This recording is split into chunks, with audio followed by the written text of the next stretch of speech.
Hi friends, it's Carly and I'm back again with another review. So it has been several days since I did my domino video and I promised you guys I would do this particular figure next. And I'm not going to break that promise, but I have gotten lots of other really exciting figures in those days and can't really wait to do the next one. So I decided that I'm going to post a second video at the end of the day when I get home from work. So please make sure that you guys are subscribed to my channel and that you have your notifications bells turned on so that you do not miss my second video of the day. And I just want to take a moment to thank everybody for being here at Annoying You with Friendship. I'm very appreciative of your comments, your shares, your likes, your dislikes.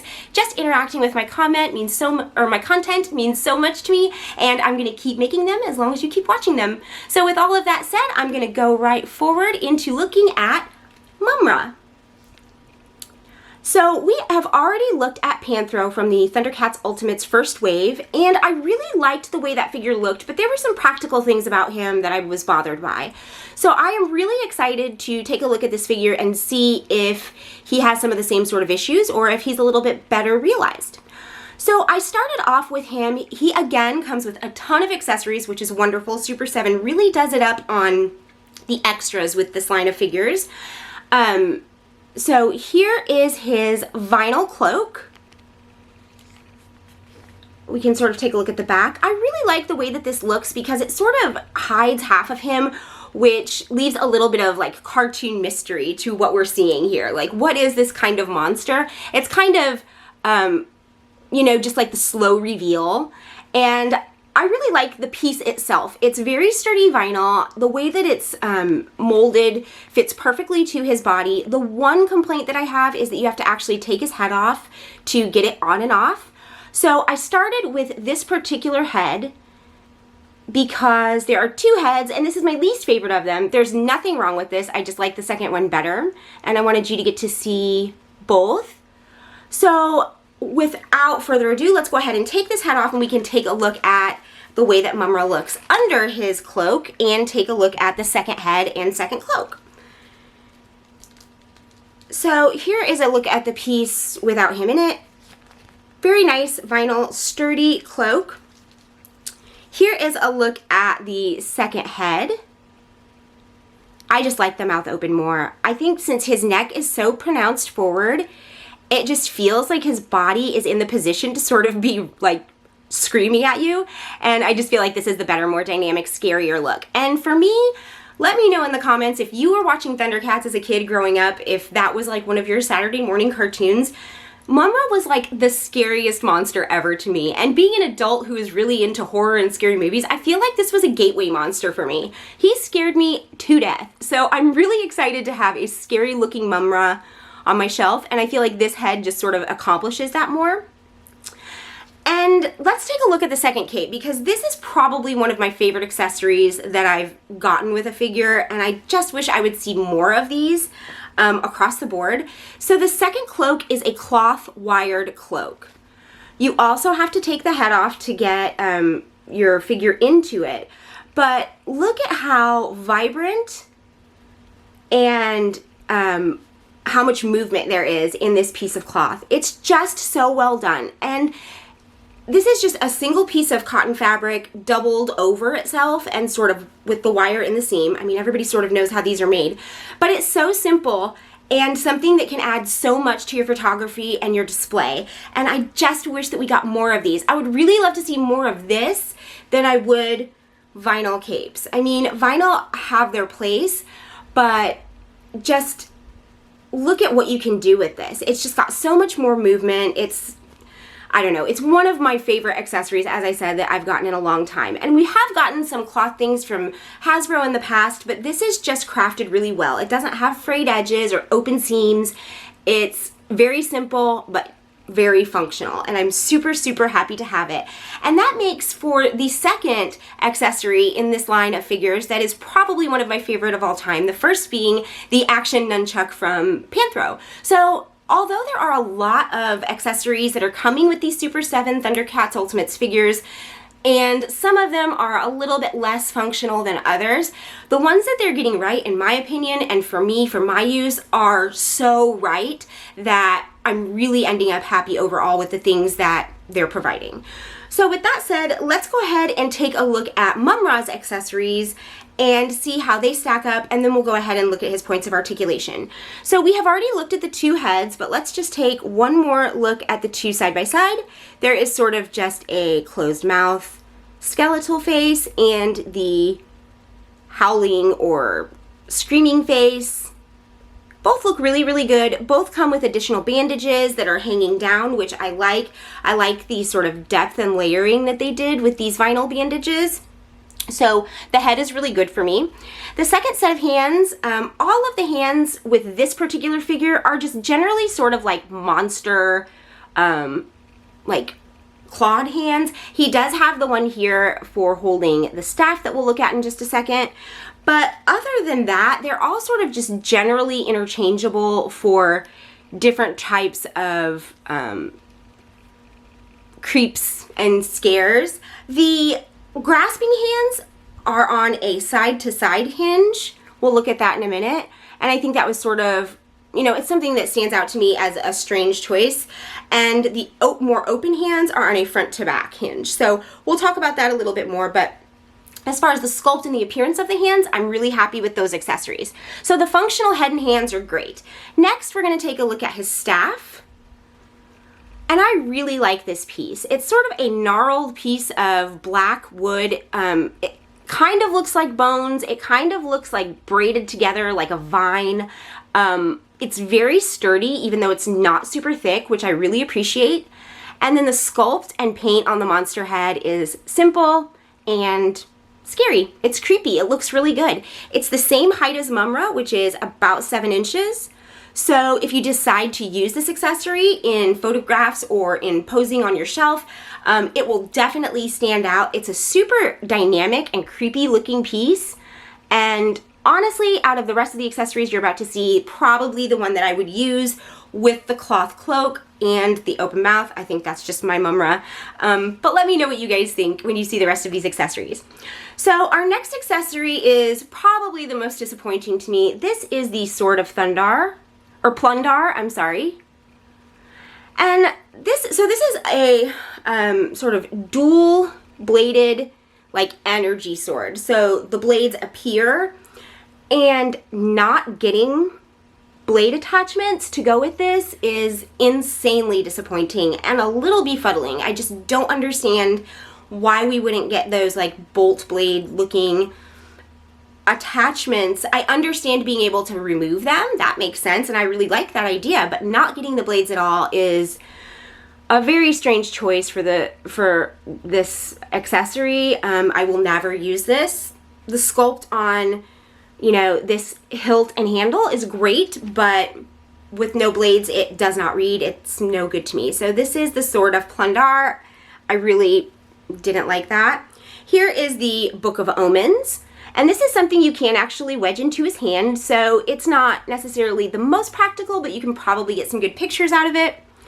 We have the Thundarian Urn here, which has some really beautiful paint detail on it. I really like the way that it's, you know, painted to look. But again, you can probably hook this into his hand or set it next to him. Not the most practical, really more just a callback to the series than a accessory that you'll use. But I mean, as painted urns go, I guess it's nice looking. And then we have the Medallion of Rosencrantz here that you can put on him, so that is functional. The dark blue and the black are really kind of hard to like see. It's kind of hard to see the emblem detail on there, but it's a nice looking piece and he can wear it.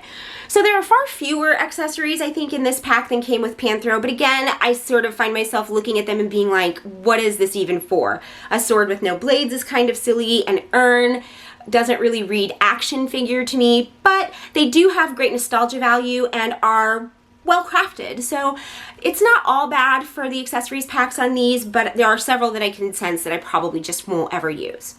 So with all of that said, let's go ahead and take a look at our points of articulation. So with Panthro, we had an issue where the forward lean of the head, when he's looking down, bounced back.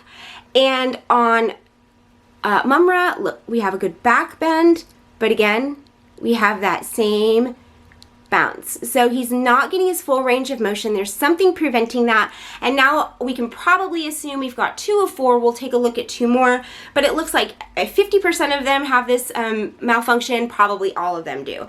So I'd like to see a little bit of work done on the motion in the neck. He should be able to look forward and maintain that position, and look up and maintain that position. And as it is right now, he's not really getting his downward look because it just bounces back. He does, however, have a sloped neck that gives him that monster sort of like craning forward look. So Mumm-Ra doesn't suffer from the lack of that positioning as much as Panthro did. At the same time, you guys know how I feel about points of articulation. If they're present, they need to work, and this particular one doesn't work for me. So with all of the different bandages and vinyl strappings that are on this figure, I was super curious to find out if our motion in our range of motion in arms was going to be working, and it works perfectly. It actually expands the look of the bandages on his back and gives a really cool sort of moving look to it all. So with the bandages on his arms, they were obviously thought out in such a way, you can see that they're sort of affixed right here.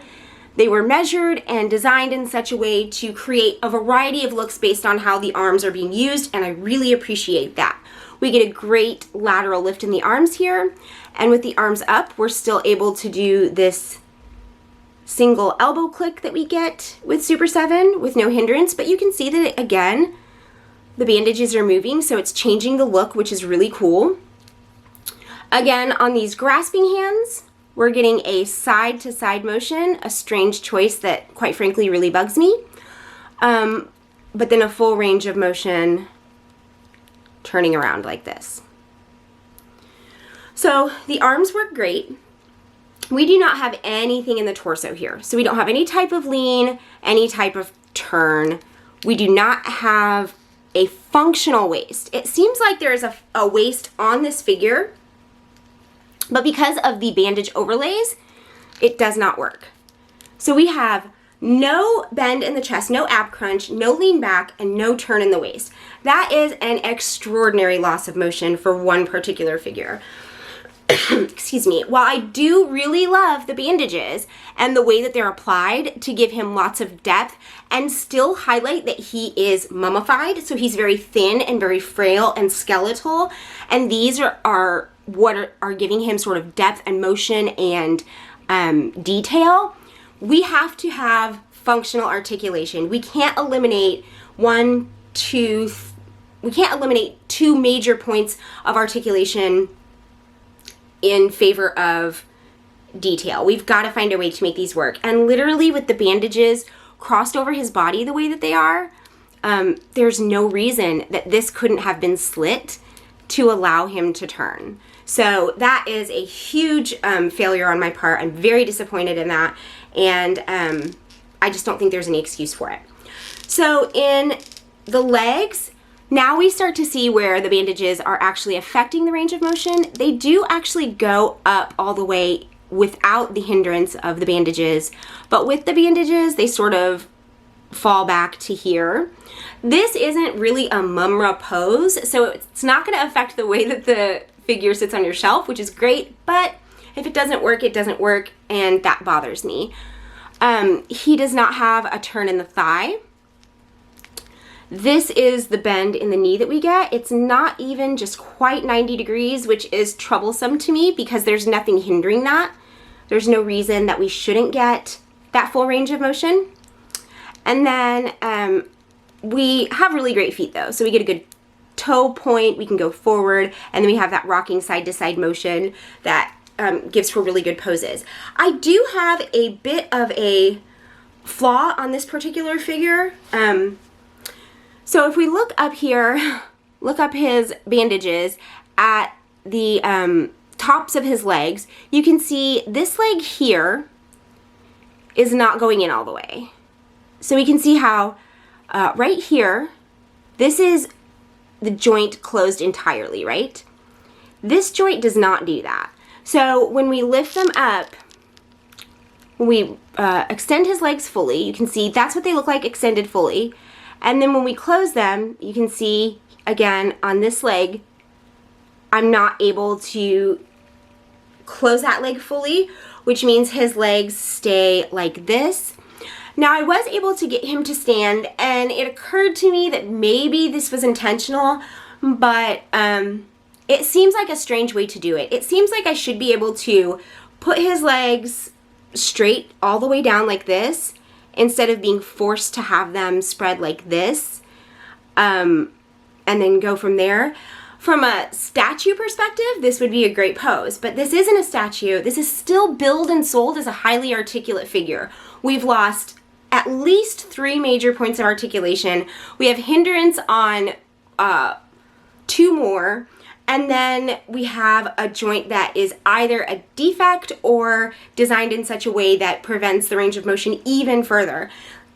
To me, at this point, we're not even dealing with a highly articulate figure. It's more of a slightly articulate figure that is sculpted really well and has a lot of really cool like statue elements, but is not really functional for play or necessarily a lot of action photography.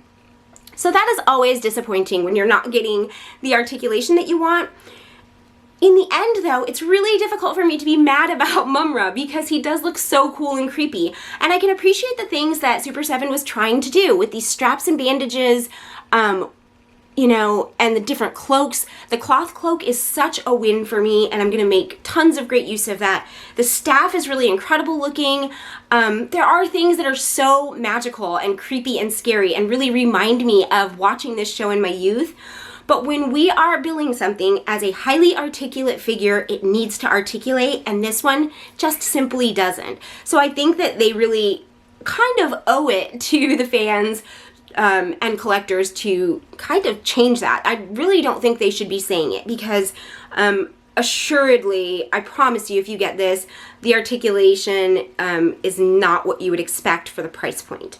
So I love this figure. I love the way that he looks, but it does have issues again. So, and with a pack of accessories that isn't fully functional, I'm still just sort of struggling with if these are the best value for the price that they're costing.